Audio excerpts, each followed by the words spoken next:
এই দেখো বন্ধুরা, বরমশাই আজ বাজার থেকে ইয়া বড় একটা জ্যান্ত শোল মাছ নিয়ে এলো। তবে শোল মাছটা আনার সময় বেঁচে ছিল, বাড়িতে এসে এই গামলির মধ্যে জলের মধ্যে রাখা হয়েছিল, আর কিছুক্ষণের মধ্যেই কিন্তু শোল মাছটা মারা গেছে। তো যাই হোক, জ্যান্ত শোল মাছ বরমশাইয়ের খাওয়ার ইচ্ছা হচ্ছিল অনেক দিন ধরে, তাই এই জ্যান্ত বড় সাইজটা দেখতে পেয়ে আজ নিয়ে চলে এলো। বলল শোল মাছটা ভালো করে রান্না করো। তো প্রথমেই তোমাদেরকে বলি, অনেকেই আছো যে ছাই ছাড়া মাছ যারা কাটতে পারো না, তাদের জন্য আজকের আমি এই ভিডিওটা নিয়ে এসেছি। আমিও কিন্তু খুব একটা মাছ কাটতে পারি না, তবে মোটামুটি মাঝে মধ্যে কিন্তু এইরকম আমি বাড়িতে মাছ কেটে নিই। যখন ছাই থাকে না তখন নুন দিয়ে এইভাবে কিন্তু মাছ কাটি। তো প্রথমেই আঁশটাকে ছাড়িয়ে নিয়েছি ভালো মতো, নিয়ে তারপরে ধুয়ে নিয়েছি বেশ কিছুক্ষণ, একটু কচলে কচলে মাছটাকে ধুয়ে নিয়ে তারপরে মাছের গায়ে নুন ভালো করে মাখিয়ে দিয়ে তারপরে এইভাবে কিন্তু মাছগুলোকে সুন্দরভাবে কেটে নিচ্ছি।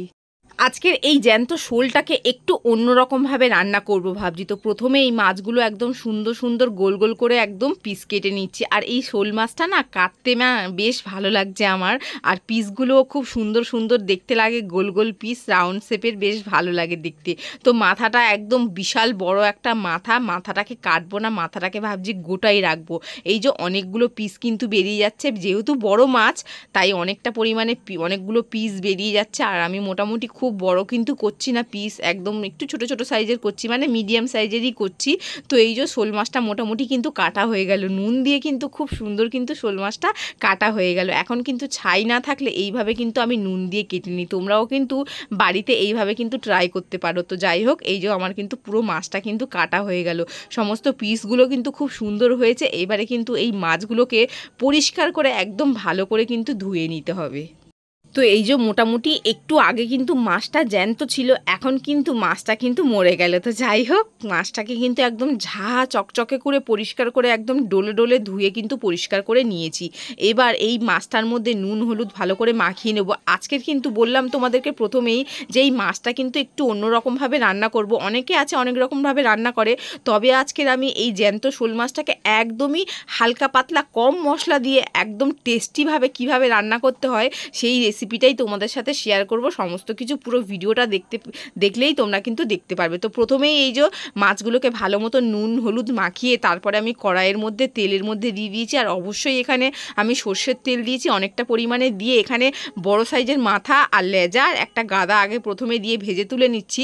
আর এদিকে কিন্তু মাছের জন্য মশলাটা করে নেবো। মিক্সির মধ্যে এখানে কয়েক টুকরো আদা, কাঁচা লঙ্কা পাকা লঙ্কা আর কি লাল, আর এখানে দুটো টমেটো কেটে দিয়ে এটাকে সামান্য একটু জল দিয়ে একদম মিহি পেস্ট করে নিয়েছি। তো এদিকে কিন্তু এই মাছগুলো ভাজা হয়ে গেছে। এবার পরের ব্যাচের সমস্ত গাদা মাছগুলোকে একেবারেই আমি দিয়ে দেবো। সমস্ত গাদা মাছগুলো কিন্তু একবারেই এঁটে গেছে।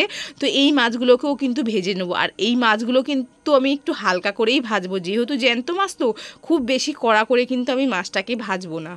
যেই মশলাটা আমি করে রেখেছি আজকের মাছের ঝোলটা আমি সেই মশলা দিয়েই করব, কিন্তু মাছের ঝোলের কালারটা কিন্তু দারুণ আসবে। দেখে কিন্তু তোমরা বুঝতেই পারবে না যে মাছের ঝোলটা ওই হালকা পাতলা অল্প মশলায় এত সুন্দর হবে।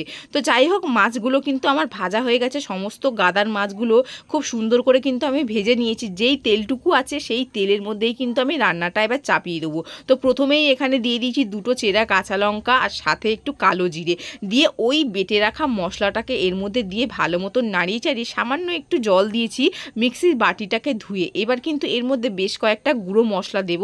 তো পরিমাণ মতন একটু নুন দিয়েছি, সামান্য দিয়ে দেবো একটু হলুদের গুঁড়ো, আর সামান্য দিয়ে দেবো এখানে জিরের গুঁড়ো।